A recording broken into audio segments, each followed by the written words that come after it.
سوال نمبر 15 ہے، آخری سوال ہمارے پاس پوچھا گیا ہے کہ حکمران طبقے کے لیے قانون کی پاسبانی کیوں ضروری ہے، وضاحت کریں۔ تو آپ لکھیں گے اس میں کہ حکمران طبقے کے لیے بھی قانون کی پاسبانی ضروری ہے، کیونکہ اگر وہ قانون کی پاسداری نہیں کرے گا تو کیا ہوگا کہ نتیجتاً رعایا بھی قانون کی پاسداری نہیں کرے گی۔ تو جب کوئی بھی قانون کی پاسداری نہیں کر رہا ہوگا تو معاشرے میں نظم و ضبط قائم نہیں ہوگا، معاشرہ فساد کا شکار ہو جائے گا۔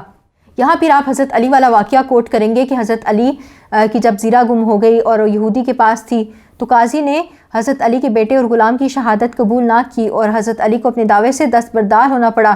تو جب ایک حکمران، ایک خلیفہ وقت بھی اپنے فیصلے لے کر قاضی کے پاس جاتا ہے، خود فیصلہ نہیں کر سکتا، تو ایسے میں یہ کیسے ممکن ہے کہ عام آج کل کے افراد جو ہیں وہ قانون کی دسترس سے بچ سکیں؟